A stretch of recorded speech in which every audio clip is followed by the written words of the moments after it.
En esta ocasión vamos a presentar la fisiología de la termorregulación, con los siguientes integrantes: Luis Villamar, Jenny Pila Luisa y Ray Vera. Como introducción, tenemos que los seres humanos, como los mamíferos, van a tener ciertas características. La característica de ser endotermos, ¿qué quiere decir esto? Que producen su propio calor interno. También vamos a tener que tiene la característica de ser homeotermos. ¿Qué quiere decir esto? Que mantienen su temperatura corporal en un intervalo estrecho pese a las grandes variaciones en la temperatura ambiental. Vamos a tener que la temperatura corporal central va a ser en promedio de 37 grados centígrados, pero va a variar de individuo a individuo en 0.06 grados centígrados. Ahora, la temperatura de la piel, a diferencia de la central, aumenta y desciende con la temperatura del entorno. La temperatura de la piel tiene más interés por la capacidad de desprender calor hacia el entorno. Los grados centígrados de ciertas regiones, por ejemplo, de las temperaturas vocales, van de 37.5 grados centígrados a 38, pero esta tiende a aumentar 0.6 grados centígrados en el recto. La temperatura corporal aumenta con el ejercicio y con el extremo de temperatura ambiental, porque los mecanismos termorreguladores no son perfectos. Si el ejercicio agotador aumenta en exceso la temperatura corporal, esta puede elevarse de 38.3 a 40 grados centígrados. Por el contrario, si se le expone el cuerpo a un frío extremo, la temperatura desciende por debajo de los 35.5 grados centígrados. Ahora, la termorregulación, como muchas funciones en el ser humano, tiende a ser controlada por este mecanismo, que es la retroalimentación negativa. Ahora, vamos a tener aquí que hay variaciones de temperatura interna como externa. En la externa tenemos la piel, que va a ser efectuada por los receptores, y en la interna vamos a tener el corazón, hígado y músculos. Estas variaciones de la temperatura interna se van a ir por la vía hematógena, mientras que la piel va a tener la vía neural. Estas llegan a un centro termorregulador, que es el hipotálamo, que va a ser el núcleo preóptico. Esta automáticamente, dependiendo de si el clima está frío o calor, va a dar a las diferentes características. Si el sistema de pérdida de calor va a ser por la vía respiratoria, va a producir vasodilatación cutánea y la sudación. Si el sistema quiere ahorrar calor, en el caso del frío, va a producir la vasoconstricción. Ahora vamos a tener receptores térmicos cutáneos que se van a ir por la vía aferente. En la piel vamos a encontrar estos receptores que encontramos aquí, y que cada uno va a tener una función diferente. Por ejemplo, el TRPA1 y el TRPM8 van a ser captados por sensaciones de frío. La TRPA1 va a captar sensaciones de frío menores a 17 grados centígrados, mientras que la TRPM8 va a captar sensaciones de frío menores de 27 grados centígrados. También vamos a tener las TRPM3 que van a ser captadas por temperaturas cálidas, y el TRMPB4 que va desde umbrales de 33 a 39 grados centígrados y de 25 a 34 grados centígrados. La TRPB3 se activa cada vez más por el calentamiento repetido y curiosamente muestra una sensibilidad diferente en la dirección de cambio de la temperatura, dando como resultado una histéresis a través de los ciclos de activación y desactivación térmica, que es similar a la respuesta termosensible exhibida por la vía aferente primaria. La expresión de cualquiera de TRPV3 o TRPV4 es prominente de los keratocitos en la epidermis de la piel, pero baja en los ganglios somatosensoriales. Ahora tenemos los receptores térmicos aferentes, viscerales y espinales. Además de termorrecepción cutánea, existen mecanismos de termorrecepción en las estructuras básicas del cuerpo, incluyendo el cerebro, la médula espinal y el abdomen. El área preóptica contiene neuronas que detectan abundantes cambios en la temperatura cerebral local, y estos se describen a continuación. Las fibras aferentes de los receptores fríos y calientes en las vísceras abdominales se incluyen entre las fibras aferentes del nervio esplénico y vago. Y sus respuestas a los cambios de temperatura son similares a los de los termorreceptores cutáneos. Sin embargo, poco se sabe acerca de la vía a través de la cual la información térmica se transmite hacia el área preóptica. Los cambios de temperatura en la médula espinal pueden afectar a la actividad de neuronas de termorregulación en el área preóptica, aunque este hallazgo implica la existencia de mecanismos termorreceptivos. Los canales TRP que se encuentran en las terminaciones centrales de fibras somatosensoriales primarias en el asta dorsal de la médula también es probable que puedan detectar la temperatura de la médula, y podría ser la base de una integración de señales térmicas de la columna vertebral con señales térmicas cutáneas a nivel de la médula espinal. Dado que las temperaturas en la estructura del núcleo profunda del cuerpo, incluyendo el cerebro, son mucho menos susceptibles a los cambios de la temperatura ambiental que es de la piel. Bien, soy Jenny Pila Luisa y les hablaré acerca de la sensación de temperaturas dentro del área preóptica y cómo se da la termorregulación dentro de esta. El sistema que regula la temperatura corporal está compuesto por dos partes: los receptores térmicos y un sistema que regula la producción y pérdida de calor. Las áreas preóptica anterior del hipotálamo contienen neuronas sensibles al calor y neuronas sensibles al frío. Las temperaturas del organismo se regulan casi al completo por los mecanismos de retroalimentación o feedback, en los que intervienen el centro termorregulador que es el hipotálamo. La mayoría de los sensores y receptores se encuentran en la piel, existiendo receptores en la fiebre, en la lengua, tracto respiratorio y vísceras. Los receptores de la piel son tanto de frío como de calor. Las neuronas sensibles a los cambios de temperatura se encuentran en grabaciones posteriores del POA y en rodajas del hipotálamo. Las neuronas del POA y el hipotálamo anterior se han estudiado más intensamente porque las respuestas termorreguladoras dependen de la integridad de estos.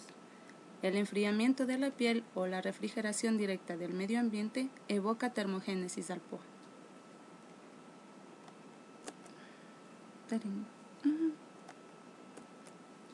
Cuando se calienta el área preóptica, la piel suda profusamente y se dilatan los vasos sanguíneos. Produce una reacción para provocar la pérdida de calor. Por consiguiente, el área preóptica del hipotálamo tiene capacidad para proporcionar el centro termoestático regulador de la superficie corporal. Existe también otra zona del hipotálamo que tiene gran importancia y es el hipotálamo posterior. Este estimula las señales térmicas periféricas y centrales. El hipotálamo posterior es un área bilateral, en donde las señales termoestáticas de las áreas anterior y preóptica del hipotálamo se transmite al área posterior.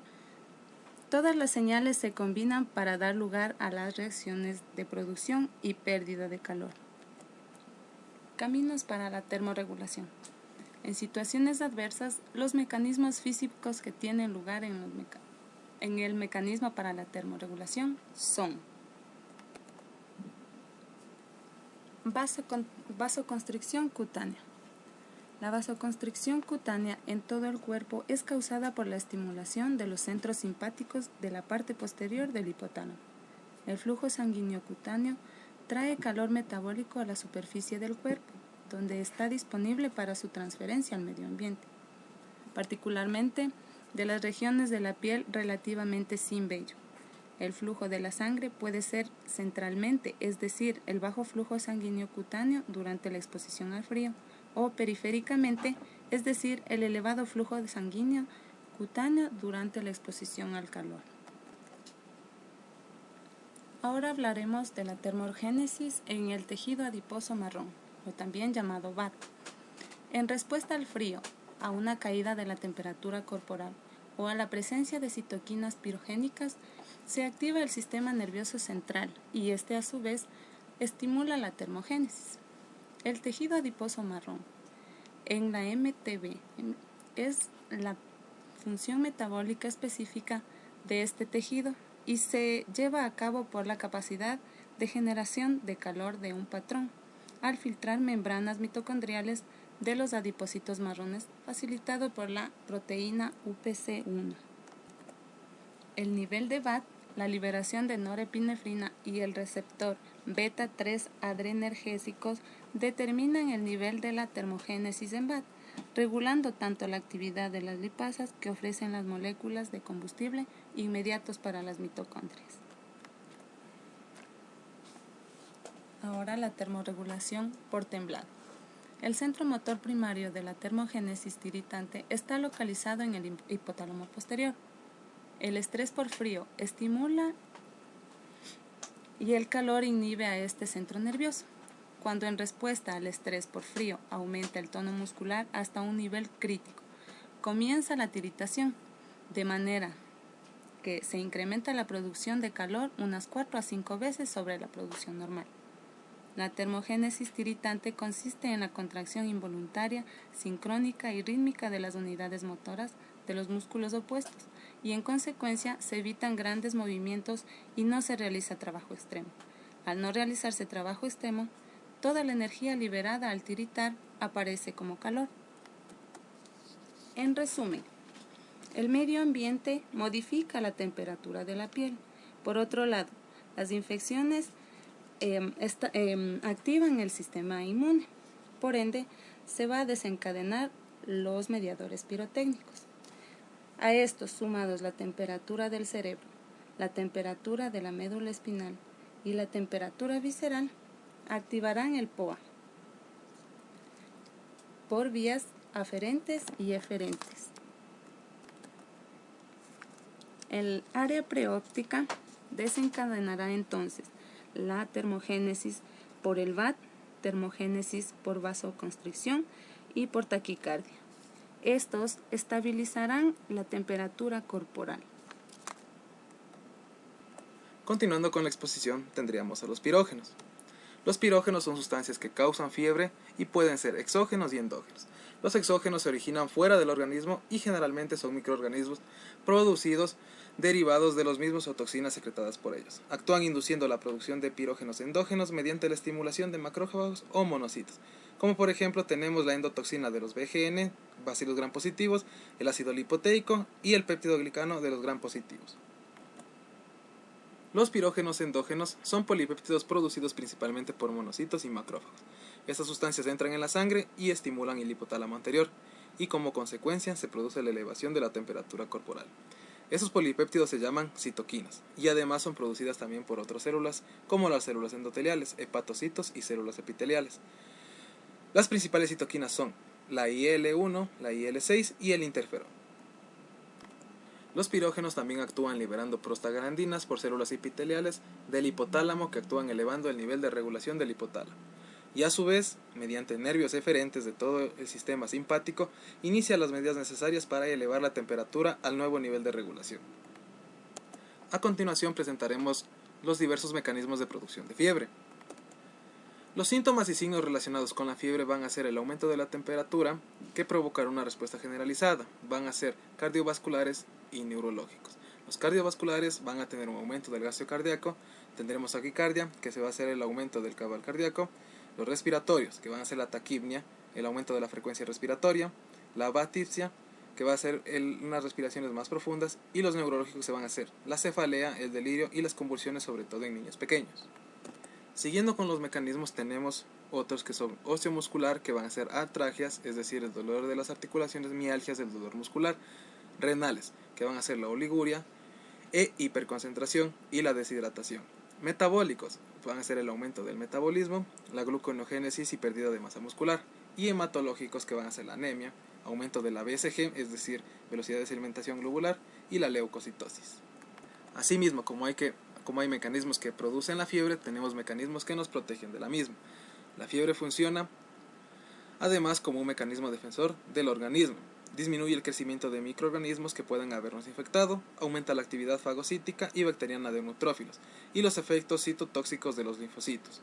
Los efectos secundarios serían que aumenta el consumo de oxígeno, aumenta el gasto cardíaco y la taquicardia, aumenta la demanda metabólica, aumenta el catabolismo, disminución de la actividad mental, convulsiones. Por ese motivo, en niños pequeños no podemos dejar que aumente la temperatura demasiado.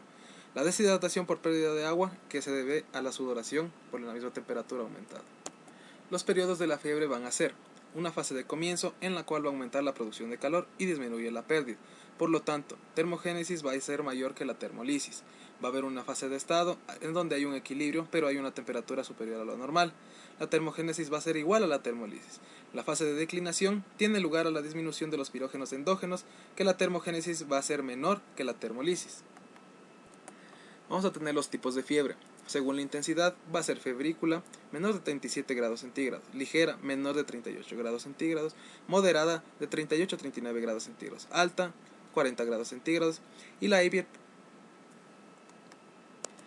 hiperpirexia, de 41 grados centígrados, temperatura excesivamente alta. Según la duración, vamos a tener una corta duración, menor de 2 semanas, una prolongada, mayor de 2 semanas, y una persistente, que dura de semanas o incluso meses.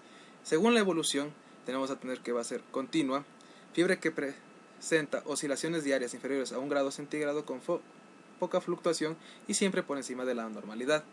Por ejemplo, fiebre tifoidea, neumonía y arteritis temporal.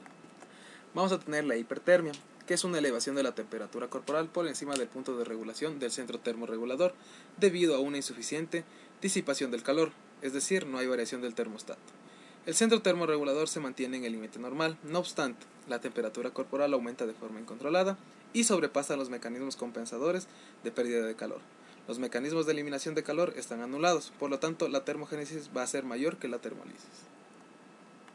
Las causas van a ser el ejercicio intenso, que durante el trabajo, deporte o ejercicio intenso en lugares muy calurosos pueden producirse un golpe de calor, la deshidratación, el hipertiroidismo, los medicamentos que inhiben la sudoración, es decir, la atropina, el éxtasis y los anestésicos. Y por último tendremos a la hipotermia, que es la disminución de la temperatura corporal debido a que la velocidad de enfriamiento excede a la cantidad de calor producida. El termostato no cambia. Los mecanismos de producción de calor no son suficientes. Por lo tanto, la termolisis va a ser mayor que la termogénesis. Las causas van a ser una temperatura ambiental fría durante las heladas, la inmersión en agua fría, alteraciones del sistema regulador, lesiones del sistema nervioso central, intoxicaciones, etc. Artificial puede ser una hipotermia terapéutica y controlada, en ocasiones para proteger el sistema nervioso central en pacientes con parada cardiorrespiratoria. Se sumerge al paciente en agua fría para evitar lesiones cerebrales por la desnaturalización de las proteínas. Bien, esto ha sido todo por el día de hoy. Agradecemos su atención y esperamos una próxima visita de ustedes.